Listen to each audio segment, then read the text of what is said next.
9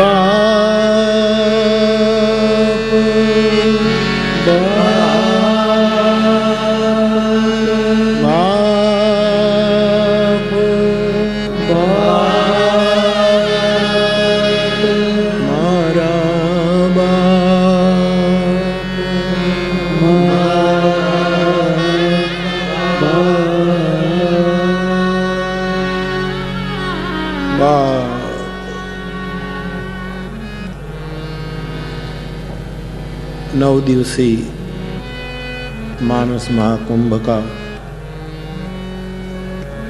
श्रवण गायन का ये 7वां स्नान है, यानी हम 7वें दिन की कथा के संवाद में प्रवेश कर रहे हैं। तब पुनः एक बार मानसिक रूप से त्रिवेणी में अवगाहन करते हुए यहाँ की समस्त प्रगट अप्रगट चेतनाओं को प्रणाम करते हुए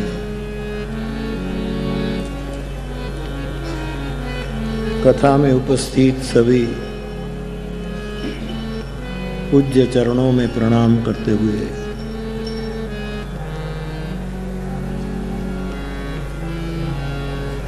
जिसके संकल्प के कारण ये कथा का आयोजन हुआ, ये पूज्य जगत गुरु सतुआ बाबा को प्रणाम करते हुए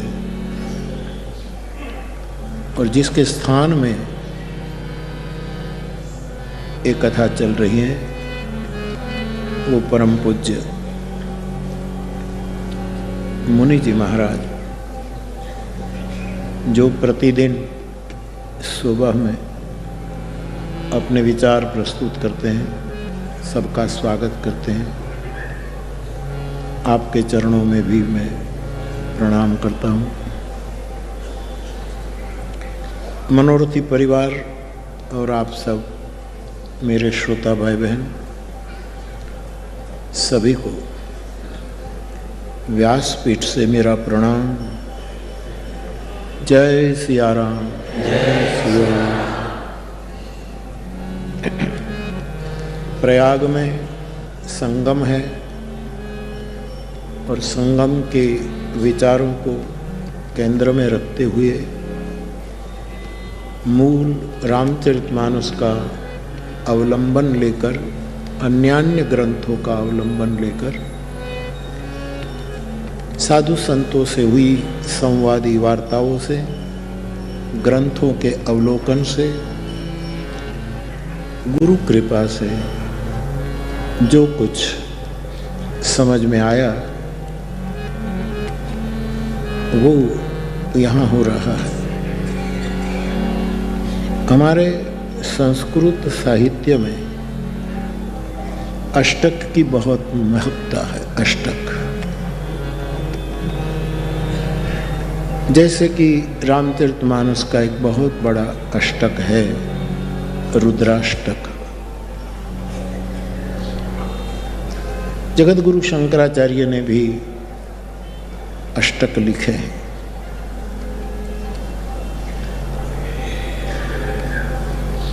और कई अष्टक हमारे यहाँ, इस विस्तार में मैं न जाऊं, लेकिन रामचरितमानस में एक अष्टक है, उसका नाम है प्रयागाष्टक। प्रयागाष्टक, प्रयाग एक अष्टक है। गुरु कृपा से बहुत गहरा स्वाध्याय करने के बाद और स्वाध्याय करते करते अपने आप को बिल्कुल रिक्त कर देने के बाद गुरु प्रसाद जो उतरता है, उसके आधार पर एक प्रयागाष्टक है। प्रयाग का पूरा अष्टक। यद्यपि पुराणों में प्रयाग की महिमा का गायन करते हुए कई मंत्र, कई स्तुतियां हैं जो कई महापुरुष अपने अपने ढंग से प्रस्तुत करते हैं, लेकिन जिस ग्रंथ केंद्र में है, जिस ग्रंथ के आधार पर हम हैं, इस मूल ग्रंथ, मेरे लिए मूल ग्रंथ, उसमें प्रयागाष्टक है। 8 बार तुलसीदास जी ने रामचरितमानस में बालकांड से लेकर उत्तरकांड तक प्रयाग का वर्णन किया है।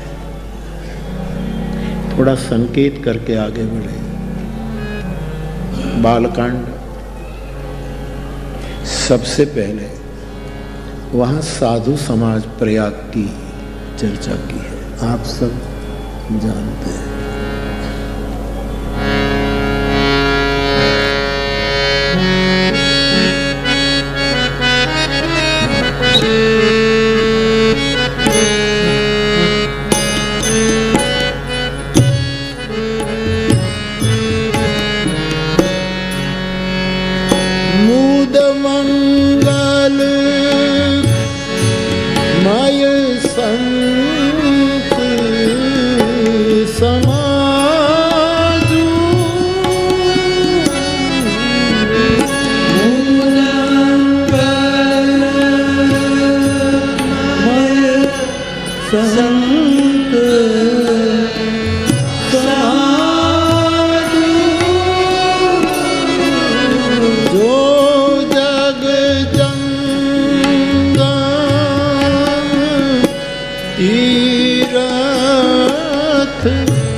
पहला प्रयाग का एक अष्टक का प्रथम श्री गणेश यहां से हो रहा है। बालकांड के आरंभ में वंदना प्रकरण में आप जानते हैं,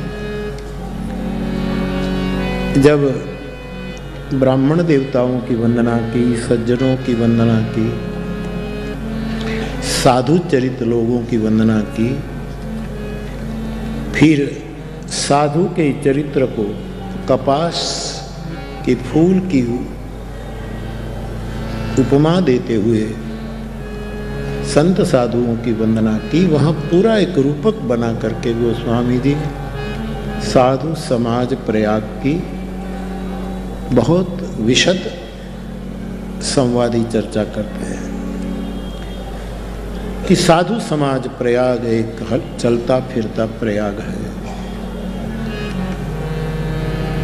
राम भगति जहाँ सुरसरी धारा, जहाँ भगवान की भक्ति की धारा साधु समाज में चले, वो गंगा है। सरसई ब्रह्म विचार प्रचार, ब्रह्म विचार की जो बात चले, ज्ञान प्रदान जो बात चले, ब्रह्म निरूपण की जो बात चले, वो सरस्वती है। धर्म क्षेत्र में क्या करना चाहिए, संसार में क्या नहीं करना चाहिए, विधि निषेध का जो गणित आया हमारे ग्रंथों में, धर्म जगत के लिए विधि निषेध की जो बातें हैं, वो कर्म कथा रवि नंदिनी वर्णी, वो यमुना जी है, आप जानते हैं। साधु समाज प्रयाग का बट है अक्षय वट विश्वास, और ये प्रयाग सबको सुलभ नहीं, लेकिन साधु समाज का प्रयाग तो सब ही सुलभ, सबको सुलभ। ये प्रयाग तो इन माघ मास में होता है, यहाँ संगम, यहाँ कल्पवास, वहाँ तो सब ही सुलभ, सब दिन, कोई भी दिन में साधु मिल जाए, कोई भी देश में मिल जाए, केवल भारत में ही नहीं। और श्रद्धा से यदि उसका सेवन करना आ जाए तो पतंजलि कथित 5 क्लेशों का नाश हो जाए। सेवत सादर समन कलेशा, ये प्रयाग की महिमा अद्भुत है। यहाँ हम मज्जन करते हैं, फिर पवित्रता महसूस करते हैं आदि आदि। लेकिन साधु समाज प्रयाग की बात जो है उसमें स्नान करने से साधु समाज का संगम यानी संग रूपी संगम में स्नान करने के लिए देई सद्य फल, तुरंत फल प्राप्त होता है। ऐसा साधु समाज का हमें अपने जीवन में ये निर्णय करना चाहिए कि कौन सा संग हमारे लिए शाश्वत है। बहुत संग होते हैं,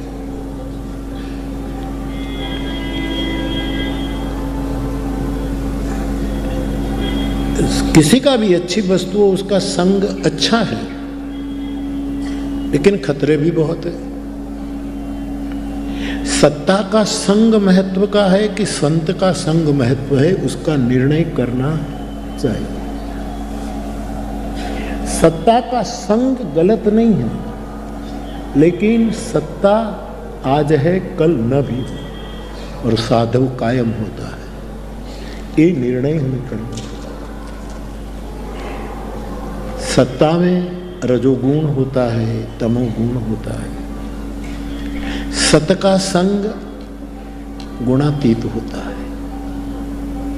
तो मुझे और आपको अपने जीवन की यात्रा में शाश्वत का संग करना है। शंकर भगवान कैलाशपति महादेव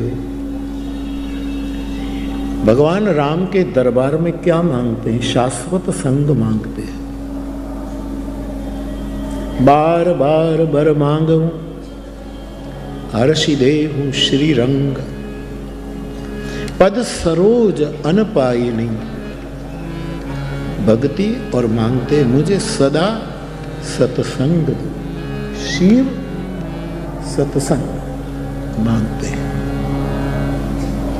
भगवान राम की इतनी बड़ी सत्ता है, लेकिन इस राम दरबार में भी भक्ति मांगते मांगते शिव कहते मुझे संत का संग दो। मुझे और आपको ये निश्चित करना है। तो साधु का संग सद्य फल देता है। मानस में तो वहां तक लिखा है, काक होई पिक बकहु मराला। कौवा कोकिल बन जाता है, बगुला हंस बन जाता है। वृत्ति के रूप में स्वभाव बदलता है धीरे धीरे धीरे। तो ये भी एक संग किसका करे उसी का भी विचार गंभीरता से संगम में होना चाहिए। साधु संग बहुत सुख देता है और संग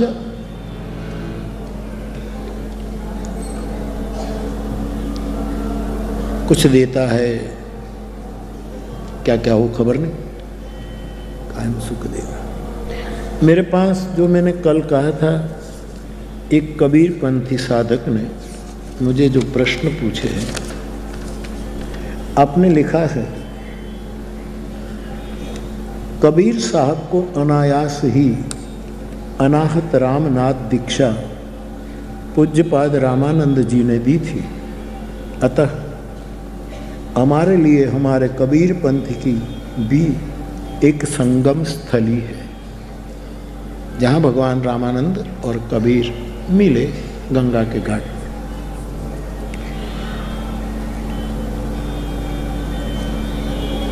और बापू, आपने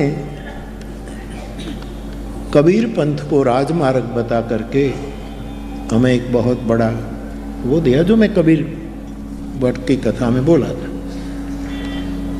इस महाकुंभ का 16 श्रृंगार कर दीजिए। महाकुंभ में हमारी एक डुबकी एवं तत्पश्चात सादर आहुति, ये मेरे प्रश्न नहीं है, ये मेरी जिज्ञासा मात्र है।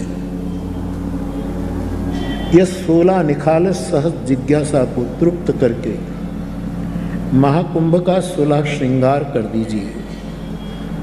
एरी सखी मंगल गाओरी, विनय सह स्नेह अनुरोध हम सभी फ्लावर पक्षी की ओर से अग्नाहुत अग्नि को आहुति अर्पण कर दीजिएगा जी। यह हम सभी का सह स्नेह विनम्र अनुरोध है। किसी प्रकार के अविवेक के लिए अंतःकरण पूर्वक हम क्षमा प्रार्थी हैं। जय सियाराम बाबू, आप कुछ कहें। ये जो 16 बात यहाँ प्रयाग में पूछी गई है, वो आपकी मौलिक जिज्ञासा है कि किसी ग्रंथों में किसी ने कहीं कहीं कही हो, वहाँ का कलेक्शन है, मुझे खबर नहीं। इनमें से कई जिज्ञासाएं ऐसी हैं कि कई ग्रंथों में ये बातें प्रश्नोत्तर के रूप में आई है, लेकिन मैं तो इन बिंदु को स्पर्श करना चाहता हूँ कि वहाँ पूछा गया है कि बापू, जीवन में सुख का मूल क्या है? ये प्रश्न फिर मैं संक्षेप करूंगा। सुख की जड़ क्या है, सुख का मूल क्या है? और मुझे ये कहना है कि सुख का मूल एकमात्र बात मेरी समझ में, मेरी दृढ़ श्रद्धा में पूरा बैठ गया है, पाया है, अनुभव किया है। सुख का मूल मेरे फ्लावर्स, मेरे प्रेम यज्ञ के समीत, मेरे कबूतर, मेरी समझ में है सो मैं कहूं, सुख का केंद्र, सुख का मूल साधु संग है।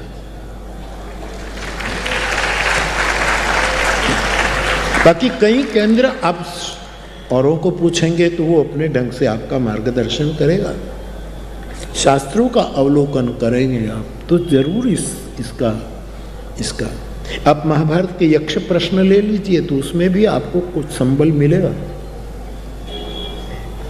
महाभारत में भीष्म दादा बाण शैया पर है और धर्मराज कृष्ण के कहने पर उसको बहुत से प्रश्न पूछते हैं। वहाँ से भी शायद आपकी जिज्ञासा के अनुकूल कोई बात आ जाए तो समाधान मिल सकता है। लेकिन प्रयाग में इन दिनों में 9 दिन ये जो तलगाजरड़ी व्यासपीठ है उसको आपने पूछा है, तो मैं 2 टूक कहना चाहूँगा कि मेरे लिए सुख का केंद्र एकमात्र है साधु संग। साधु और संग का अर्थ में ये भी आपको निवेदित कर दूं कि साधु क्या कहता है, किस ग्रंथ पर बोलता है, कौन सा प्रमाण देता है। साधु क्या कहता है वो सुनना बहुत बड़ी बात है, लेकिन साधु को सुनने से भी बड़ी बात है उसके संग में बैठना। साधु को सुनना चाहिए, मैं बहुत सुनता हूं, आप सुनते हैं, तो साधु को सुनना से इससे भी एक बहुत बड़ी उपलब्धि है साधु का होना, साधु का। इसलिए संग की बड़ी महिमा। संग का मतलब कि वहां व्याख्यान होता हो ऐसा ही नहीं, प्रवचन होता हो वैसा ही नहीं, उसके पास होना। और वो यदि बोले तो भी वो क्या बोले, किसको देखकर बोले, किसको संदर्भ में, किसको केंद्र में रखकर बोले, कौन सब्जेक्ट लिया, कहाँ से संदर्भ पकड़ा, इनमें भी बहुत मत जाना। उसका होना हमारे लिए सुख की जड़ है। मानस, भागवत, वेद, वेदांत सब ग्रंथ यहां रह जाएंगे, साधु पुरुष चला जाएगा। ग्रंथ हमारे पास रहेंगे लेकिन इतना सुख नहीं पा सकेंगे जितना साधु के संग में बैठने से प्राप्त होता है। मैं जब राम कथा पढ़ता था मेरे सदगुरु भगवान के पास बैठ करके, ये तो इनकी कृपा से मैं विस्तार कर रहा हूं, बहुत सी बातें वो मुझे स्पर्श करते हैं और मैं बोलने लगता हूँ। तो क्रमशः मुझे गुरुमुख से ये कथा मिलती थी, तो ये मैं सुनता था और ये सुनने का फल मैं प्रसाद के रूप में बांट रहा। लेकिन मेरा ये बचपन का अनुभव है कि उसके पास बैठना ये मेरे लिए बहुत बड़ा सुख था, ये बहुत बड़ा सुख।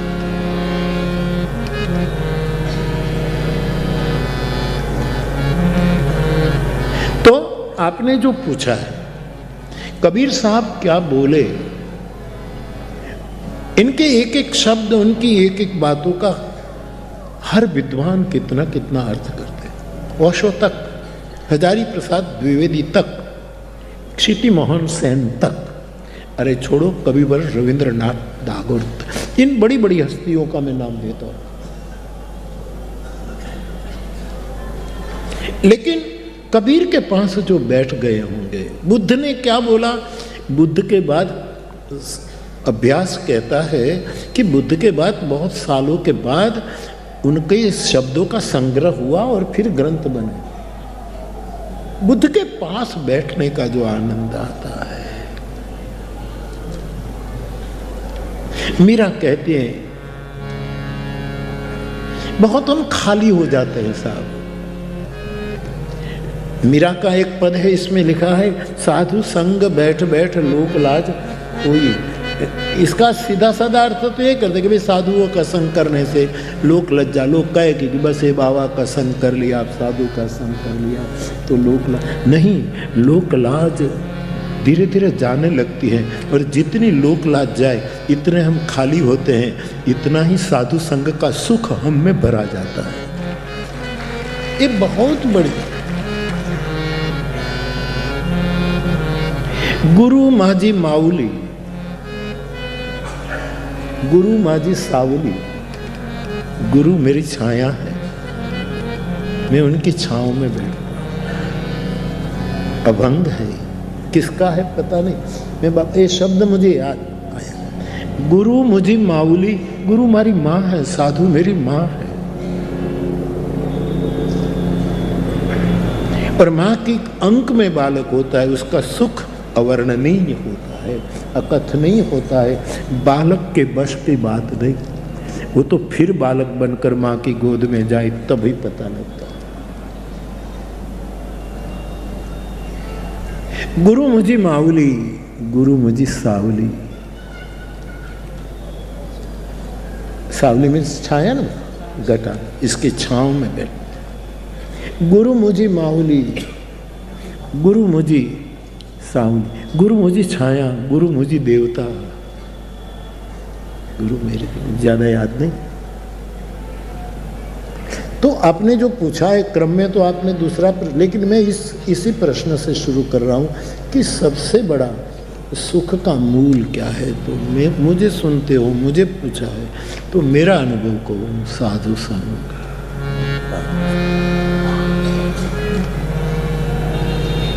और गोस्वामी जी ने खास कहा है कि वो 3 घंटा प्रवचन करें अच्छी बात है, लेकिन तुलसीदास जी ने क्या लिखा, 1 घड़ी आधी घड़ी, वहां कोई प्रवचन की बात आती ही नहीं। 1 घड़ी आधी घड़ी, आधी में तुलसी संगत साधु की। बेटा बेटा कोई बेटा बेटा शांति से हाँ, बेटा बेटा भैया बैठो बेटा, बैठो बैठो बैठो, आगे बैठा तो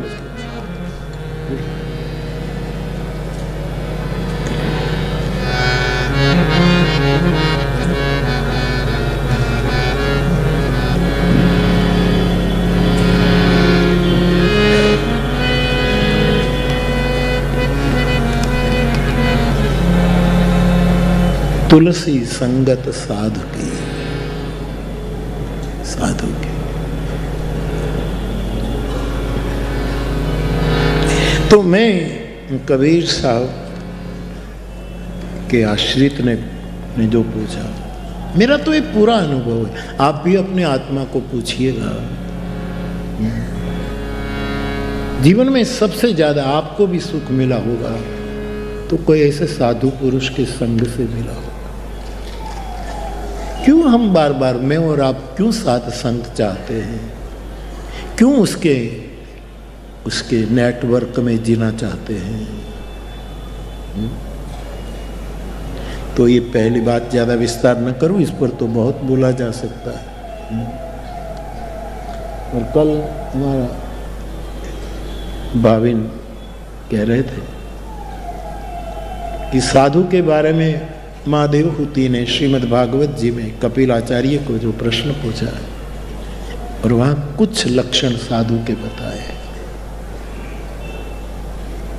वो लक्षण जिसमें हो, मुझे और आपको ऐसा कोई साधु मिल जाए, मुझे भी और आपको, ऐसे साधु का संग सुख का केंद्र है, अखंड सुख का केंद्र है। बाकी और संग क्षण भंगुर है साहब, कायमी नहीं है, आज है कल छूट जाएगा।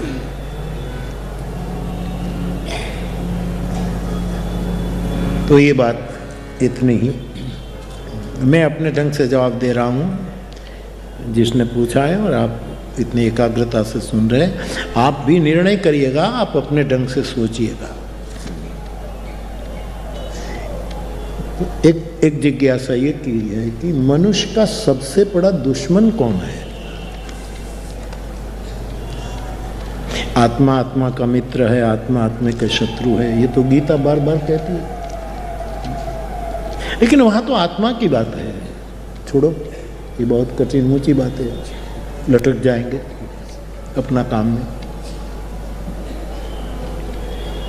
हमारा सबसे बड़ा शत्रु मेरी समझ में ये है अहंकार। ये मेरा मानना है।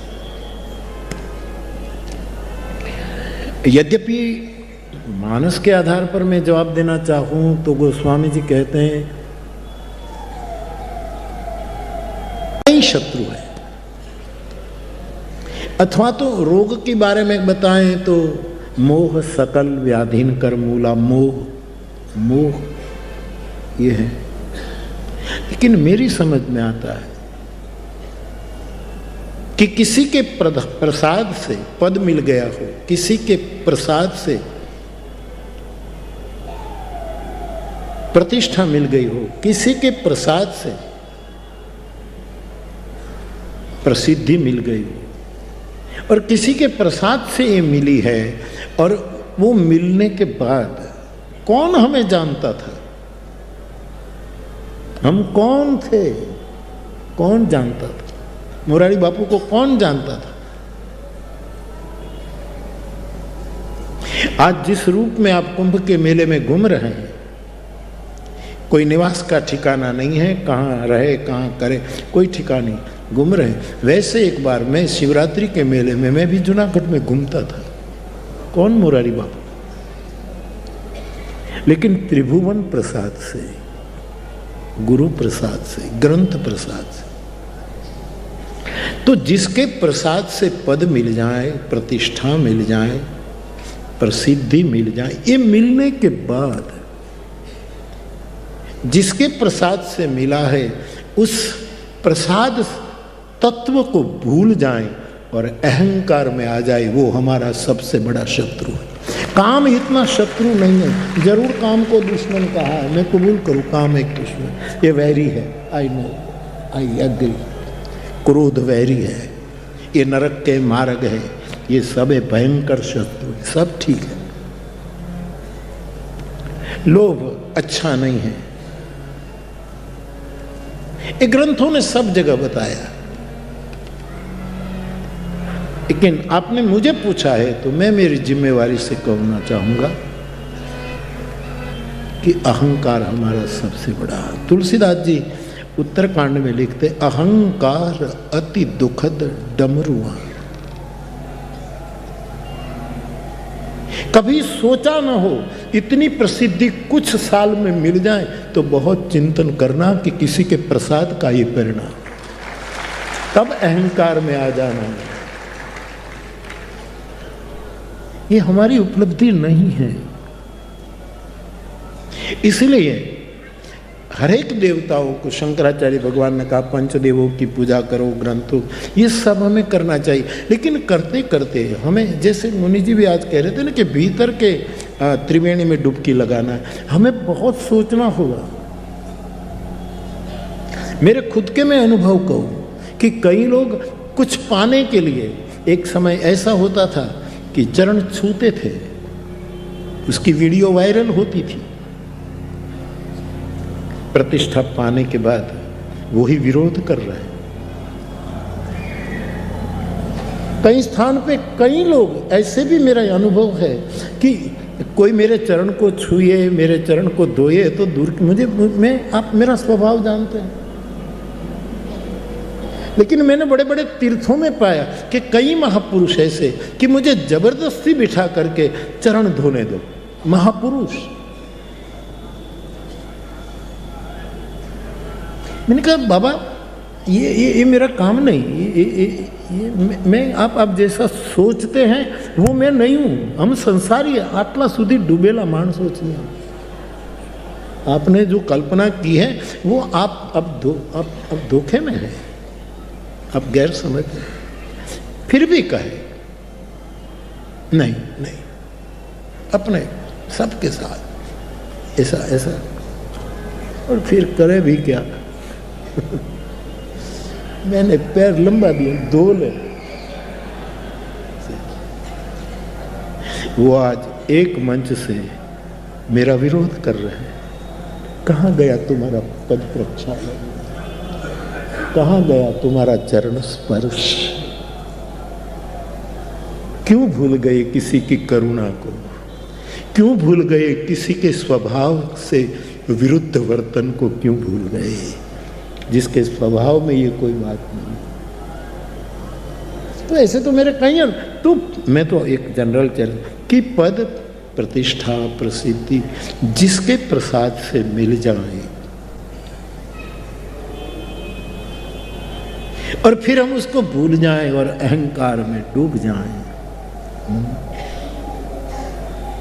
बहुत आत्मचिंतन करें, मैं और आप खुद को बहुत सोचें।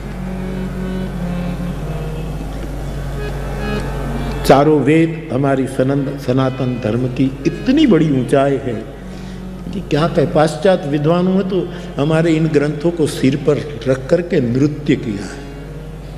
ये हमारे ग्रंथ है।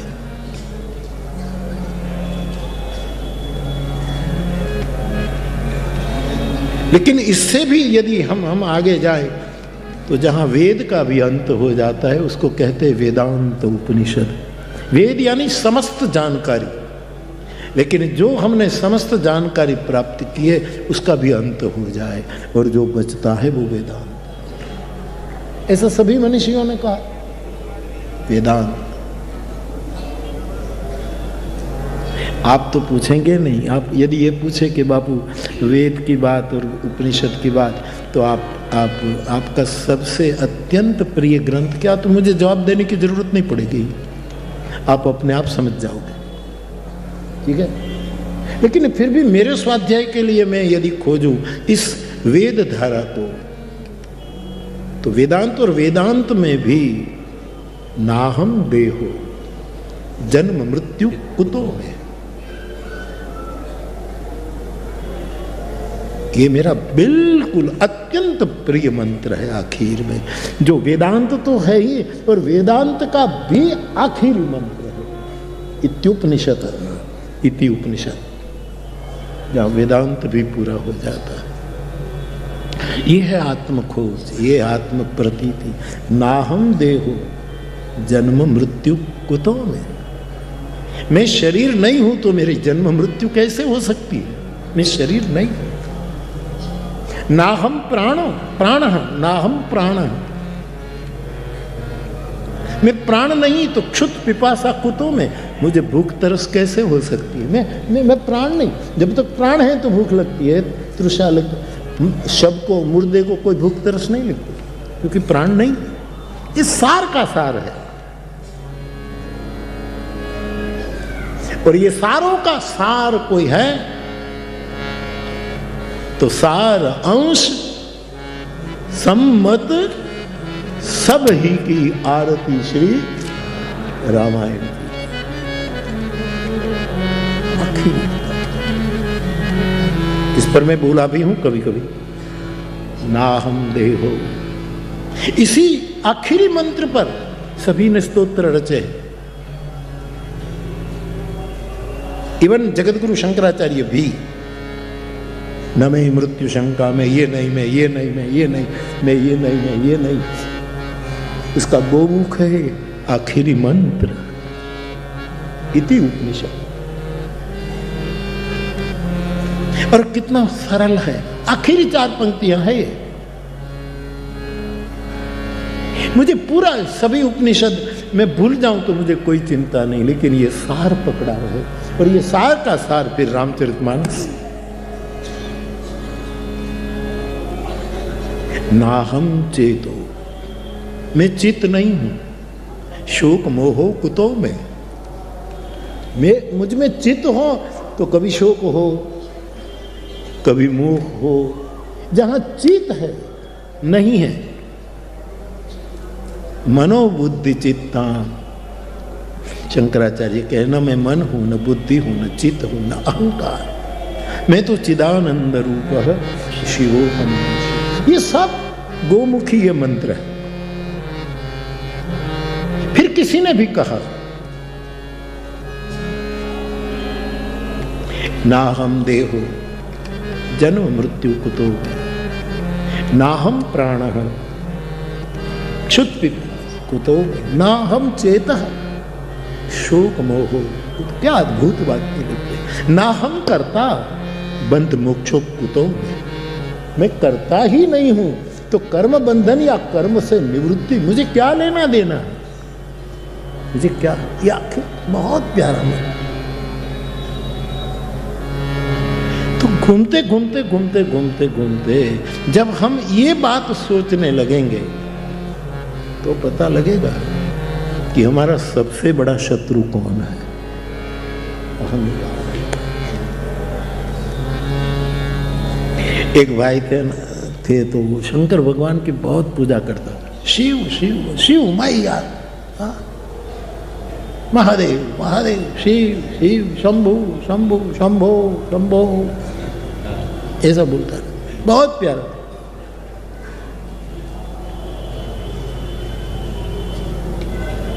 एक दिन शंकर को भजते भजते उसने देखा, वो कोई भी कहे तो शंकर जैसा कोई नहीं, बस ये तो बात महत्व की।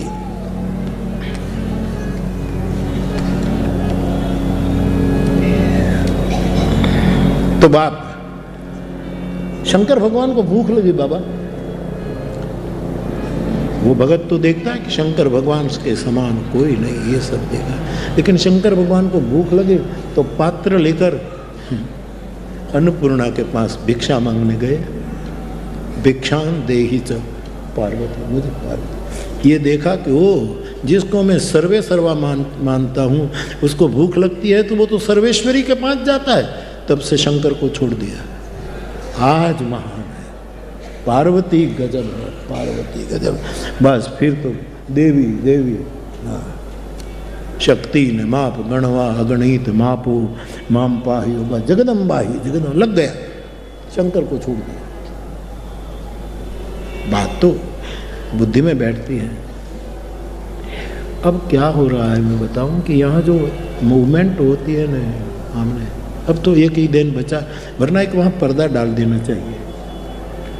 विवाहित लोगों की मूवमेंट होती है, ये छात्र बेचारा घंटों से खड़े हैं मंत्र बोलने के लिए। तो आप कुछ लोग बैठ जाएं प्लीज, क्योंकि जो आने वाले होते हैं उसको व्यस्तता के कारण देर हो जाती है ट्रैफिक के लिए। तो ये जो सब हो रहा है जरा, खैर अब ये आवे तो एक दिवस है એટલે આમ તો કાલે કે પરમ દિવસે તો જવાનું છે, આમ તો એક જ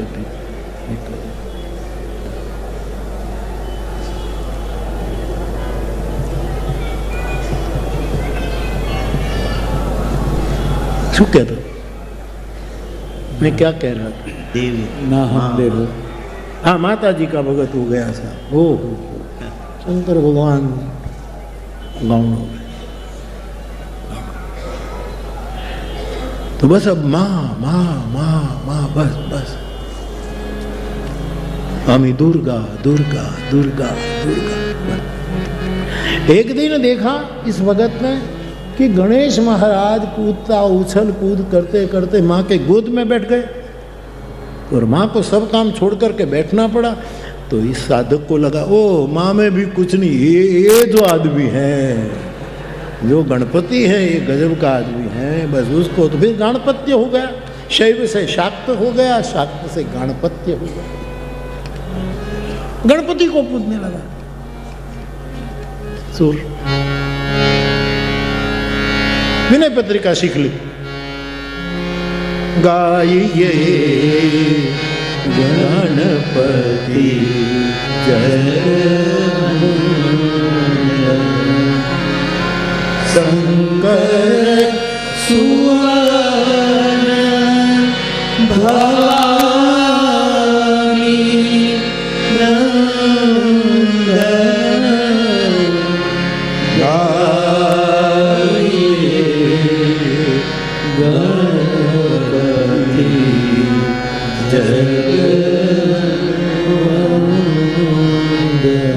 ગણપતિ ગણપતિ અથર્વ શીર્ષના પાઠ એટલા કરે પાડોશી થાકી જાય છે, એટલો ગણપતિ ગણપતિ। एक दिन गणपति भगवान को लड्डू परोसे, भोग लगाया और ये कुछ और वस्तु लेने गया तो देखा कि गणपति का चूहा लड्डू खा रहा है। और गणपति जी ने एक दो बार सूंड ऐसे ऐसे की भी, तो भी वो लड्डू लेकर दूर चला गया। लेकिन तब से उसको लगा कि गणपति का चूहा महान है और फिर चूहे की आरती उतारे, चूहे का स्तुति करे, चूहा ही चूहा सब कुछ। तो एक दिन गणेश जी का ये वाहन चूहा लड्डू खा रहा था, इतने में एक मौसी आई, आपकी बोली में आंटी आई, बिल्ली आई, बिल्ली आई और अपना लड्डू छोड़ करके चूहा आपके बिल में भाग गया, मार डालेंगे, प्राण जाएगा, लड्डू छोड़ दो। वो अपने बिल में चला गया। उसने लगा ओ बिल्ली ही जगदम्बा है, बस बिल्ली ही बिल्ली। फिर तो कभी भी था, बिल्ली की आरती बनाई, जय बिल्ली माता जय जय बिल्ली माता। ये आरती मना के आवड़ती नहीं એટલે नहीं कराવી શકે। ये भाई लखी जमाना बोला।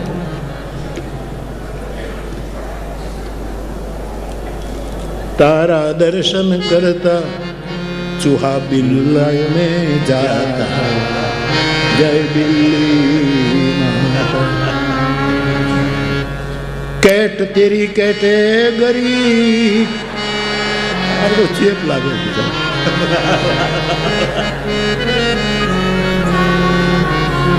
वेदन समझ पाता और बिल्ली मय हो गया।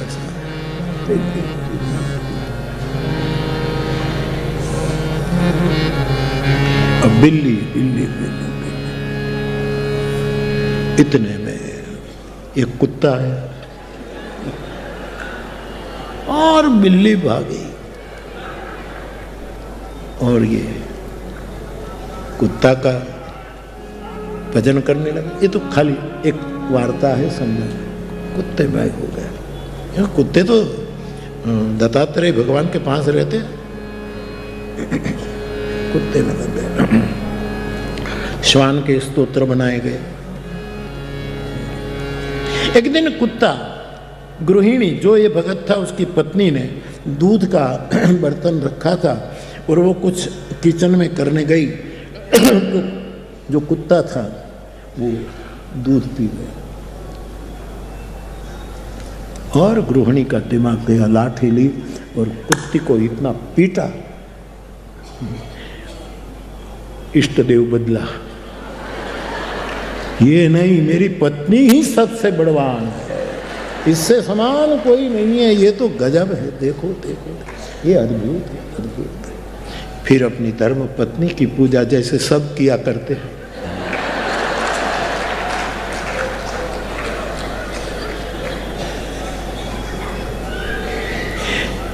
बस अपनी पत्नी,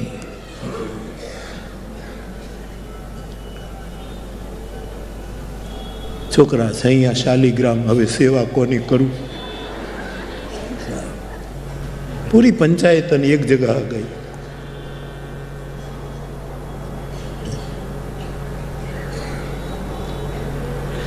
एक दिन वो पत्नी सोई थी, ये भाई साहब मर्यादा से सोए थे। खबर नहीं पत्नी को कोई सपना आया और सपना में उसको किसी ने धक्का दिया तो दो धड़ाम अपनी बेड से नीचे गिरी, और नीचे गिरी तो इस आदमी की नींद उड़ गई और एकदम खड़ी होकर के सॉरी माफ करो, अपने पति के पैर पकड़ करके मुझे माफ़ कर देना, आपकी नींद टूट गई, मुझे सपना आया, मैं गिर पड़ी, आपकी नींद में बाधा होगा।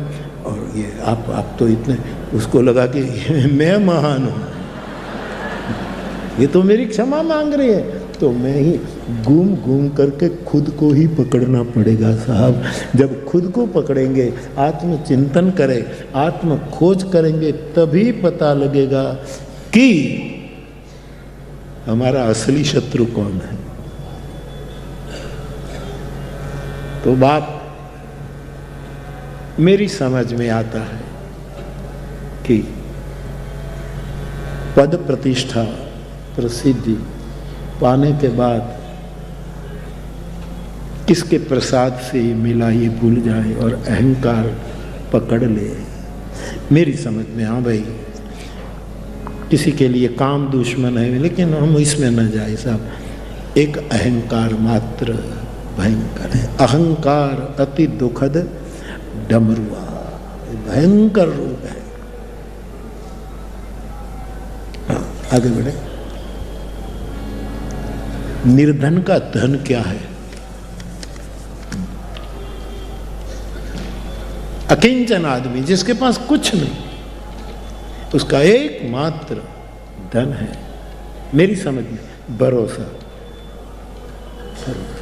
नरसिंह मेहता के पास कुछ नहीं था, पिता के श्राद्ध के लिए कोई चीज नहीं थी, लेकिन हमारे एक तमारो आधार।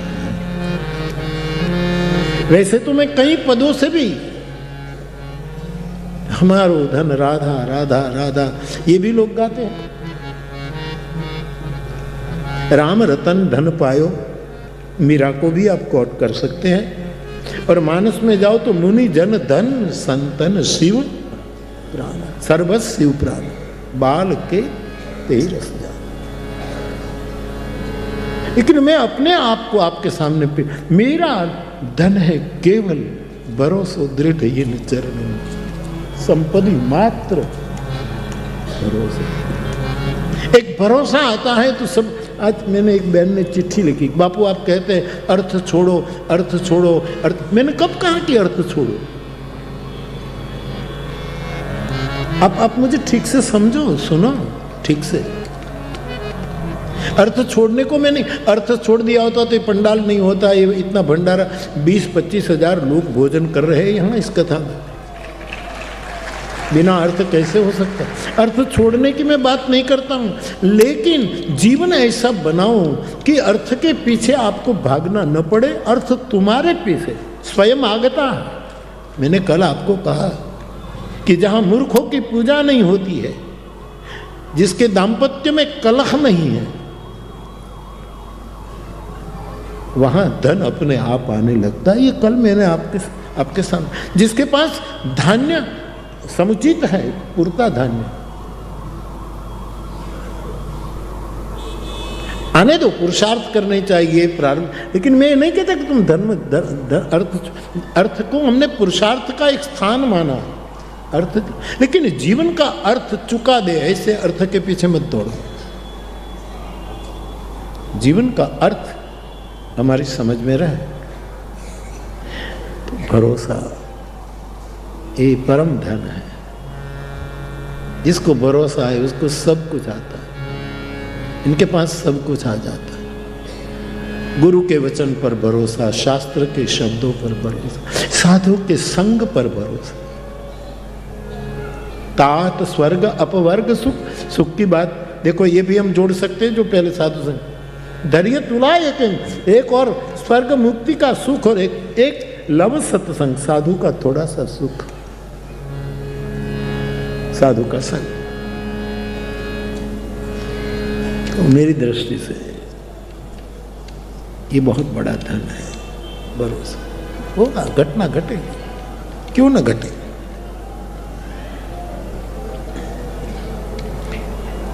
भोजल के भरोसो जैने त्रिकम जीता ऋषि जैने।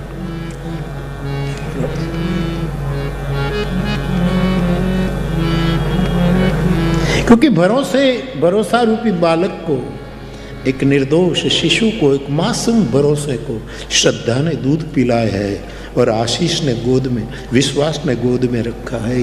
मैं इसलिए भरोसे के माँ बाप का नाम श्रद्धा विश्वास करता हूँ, ये उसका फैमिली है।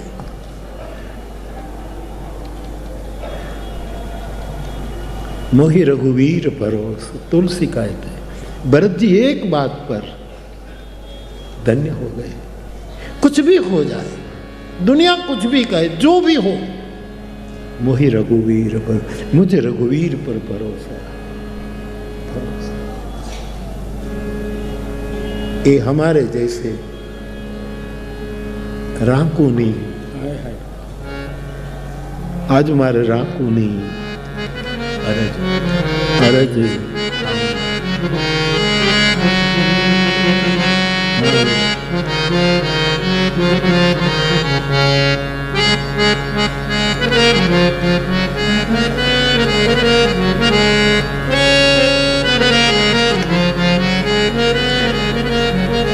निर्धन नु धन, मारी दृष्टि है भरोसा।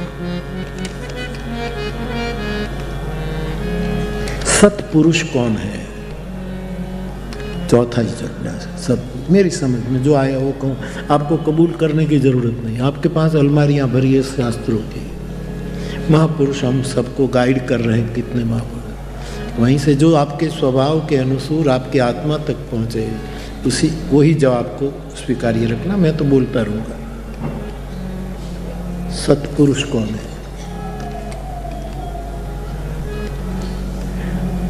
जिसके जीवन में आपको दिखाई दे कि सत्य भी है, प्रेम भी है और करुणा भी है। जिसके पैरों में सत्य है, यानी आचरण में सत्य है। मैं बोलूं सत्य बोलो, ये मेरा आचरण का सत्य न हो, न भी हो, उच्चारण का सत्य है। सत्यम वद सत्यम, लेकिन मैं स्वयं सत्य के अलावा कुछ न बोलूं, ये मेरा आचरण का सत्य। तो सत्य चरण में है।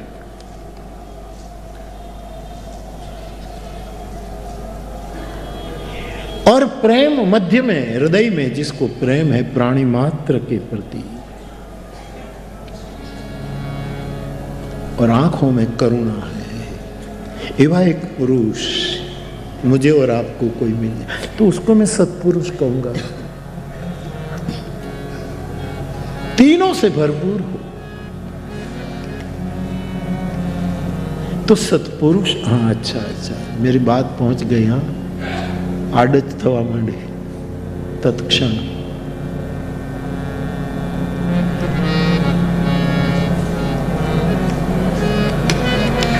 तो ये सत्पुरुष है। कबीर का सत्य लो, कबीर का प्रेम लो। इसलिए कबीर साहब से जुड़ी हुई बात, सतनाम, सत साहेब, सतगुरु, ये सब कबीर की प्रवाही, पवित्र और परोपकारी परंपरा के सूत्र हैं। तो मेरी समझ में कबीर ने सत्य की बातें बहुत कही, प्रेम तो ढाई आखर प्रेम का कह करके उसने कही। और करुणा कबीर की कि साधु को भोजन कराने के लिए चोरी करने तक गए। ओशो ने बड़ा जिक्र किया, बहुत सुंदर वर्णन कि कबीर साहब चोरी कर, करुणा। और करुणा तो तब बहुत एकदम ओवरफ्लो हो गई करुणा कबीर की कि जब किसी का घर तोड़ा, दीवार तोड़ी, अंदर गए रात का समय कबीर साहब, और खाने की चीज़ सब इकट्ठी कर रहे और सब बांध ली। और जब निकलने लगे तो कबीर साहब ने कहा कि उबरो, गृहस्थ को जगाए कि हम चोरी करके जा रहे हैं। करुणा तो देखो, उसको जगाना नहीं था, उसको दूसरे रूप में जगाना था उसको, कि तू अकेला खा रहा है ये संपदा, तो अकेला खा रहा है। साथियों ने कहा कि मार डालना है क्या गर्दनी को, उसको जगाना। बोले नहीं बेचारा, एक तो बेचारा उसको जगा कर, एक करुणा। जहां सत्य, प्रेम और करुणा मुझे और आपको दिखाई दे, मुझे लगता है ये तीन वस्तु सत्पुरुष के मूल में है, जिसमें हो। आगे की जिज्ञासा, स्त्री का आभूषण क्या है? लज्जा, ये तो मैं भूल गया। पिथिया की बात मैंने आपको एरिस्टोटल के सिकंदर, इनके गुरु है एरिस्टोटल, सिकंदर। ये दोनों, एक बात बीच में बता दो, ये दोनों यात्रा कर रहे हैं, सिकंदर और एरिस्टोटल। तो एक नदी आई, तो दोनों सोचे कि पानी कितना गहरा होगा, पैदल यात्रा थी, पार जाना है।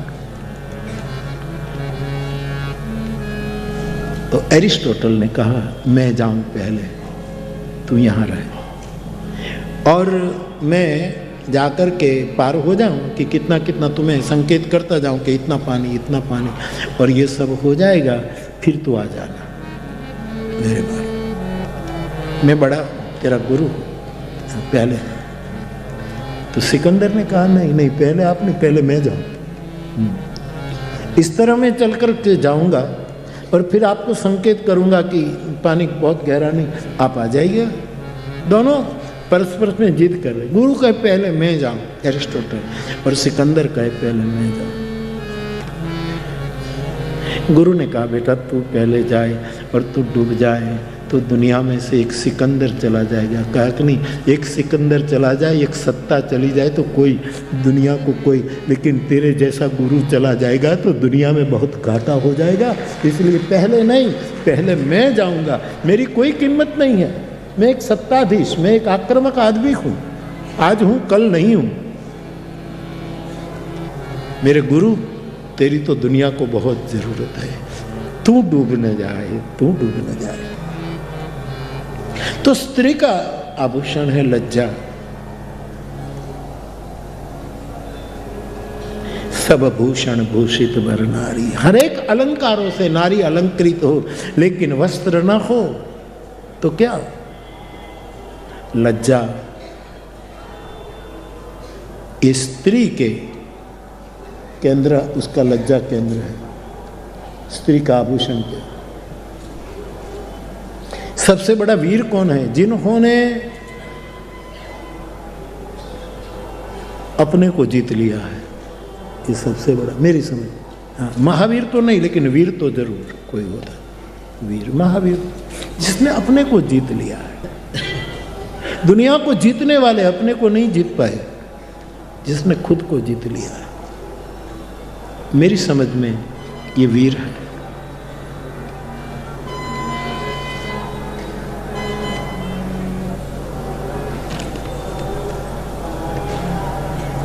धर्म का मूल क्या है? सत्य। धर्म का मूल सत्य। यहां सत्य, वहां धर्म।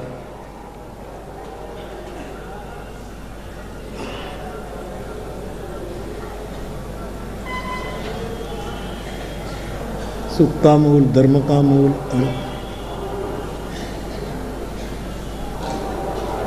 अर्थ का मूल क्या है? लोभ अर्थ का मूल नहीं है, ये तो संग्रह है। अर्थ का मूल भाव है तेन त्यक्तेन भुंजिता, सबको वितरित करोगे। जितना दिया, हमारे सौराष्ट्र में कहा धर्म वधे अनु धन वधे, धन वधे, तो उदारता ये धर्म का मूल है। देना चाहिए, कम से कम 10वां हिस्सा तो निकालना ही चाहिए। अर्थ का मूल। राज्य का मूल क्या है? राज्य का जड़ें क्या है? सब देश का अपना संविधान, ये उनकी जड़ है। जो संविधान इस 26 तारीख को मनाया जाएगा ना, 75 साल हो रही है हमारे संविधान को, और भारत उसको मनाने वाला है। राष्ट्र और राज्य का मूल है अपना संविधान।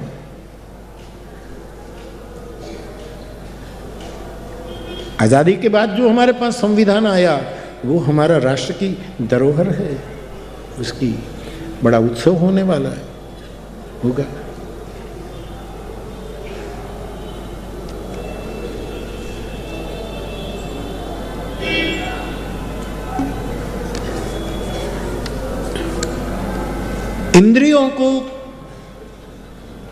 इंद्रियों पर विजय मिलने का मूल क्या है? सम्यक संयम। सम्यक संयम। आंख को फोड़ न दे, आंख को गुरु चरण की रज ऐसी आंज दे कि उसमें संयम आ जाए। संयम है उसके, और वो भी अति अति अति संयम नहीं। देखो भगवान महावीर स्वामी ने, तो ओशो ने भी कहा, भगवान महावीर स्वामी ने पूरी जिंदगी में तपस्या पर ही बल दिया और भगवान बुद्ध ने पूरी जिंदगी ध्यान पर ही बल दिया। तुलसीदास जी ने पूरी जिंदगी राम नाम पर बल दिया। मीरा ने पूरी जिंदगी नृत्य पर बल दिया।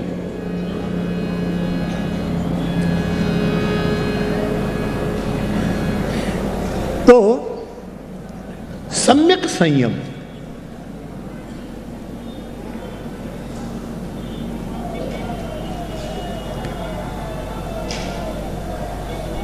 विनय का मूल क्या है? विद्या। विद्या से विनय आता है। विद्या, ये विनय का मूल है। ये तो बहुत शास्त्रीय जवाब है। वयोवृद्ध की सही श्रेष्ठ सेवा क्या है? उसको वृद्धाश्रम में न भेजना।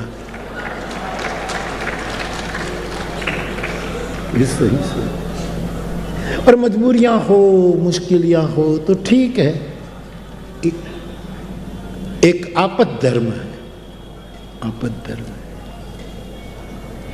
वृद्धों का बहुत कर्जा हम पर है, बहुत ऋण है वृद्ध माँ बाप का। उसको सेवो यारो, उसको सेवो। स्वभाव उम्र के कारण जरा बिगड़ चुका हो, लेकिन उसको सेवो सेवो। ये ऋण है। शास्त्र का ऋण, देवताओं का ऋण, माता पिता का ऋण, ये सब हमारे शास्त्रों ने कहा है, उसको चुकाना पड़ता है। गुरु का ऋण। संस्कृत में ऋण शब्द आता है तो 4 वस्तु उसके साथ लागू हो जाती है। कई लोग कर्जा, ऋण माने कर्जा, कर्जा लेता है। कई आदमी ऋण देता है। कई आदमी ऋण चुकाता है। कई आदमी जन्म जन्म का ऋण उतारता है।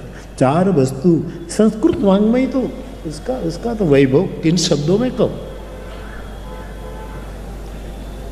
अब ऋण लेता कौन है? मजबूर आदमी बेचारा, जो पीड़ित है, मुश्किल है, अभाव में, वो बेचारा कैसे, कितने भी ब्याज पर उसको ऋण लेना पड़ता है और शोषण होता है। और ऐसा ब्याजखोर लोग भी समय पर रखता है कि इसको आज बहुत जरूरत है, तेरा खेत लिखवा दे, हाँ तेरे गहने गिरवे, ये सब मौके पर लूट चलाता है। मजबूर। लेन का भाड़ा तो देखो यहाँ आने का 10-10 मिनट में भाड़े बदलते। मुझे एक फोन आया कि बापू हमको आना था, तो हमको कहा कि 40,000 टिकट है। तो हमने कहा 10 मिनट के बाद जवाब दे। 10 मिनट के बाद फोन किया 50,000। देखो ये दुनिया, देखो सरकारों ने प्राइस बांध देनी चाहिए। जैसे हमारी बड़े बड़े नगरों में कथा होती है तो रिक्शा का नहीं नियम बांध दिया जाता है, पूरे रिक्शा वालों को बुला लेते हैं और कहते हैं भाई जो कथा में जाना चाहे उसको यहाँ से यहाँ तक बस इसका इतना ही चार्ज करना, ज़्यादा मत चार्ज करना। कुंभ में जो जाए उसके लिए एक प्राइस निश्चित। लोग नहीं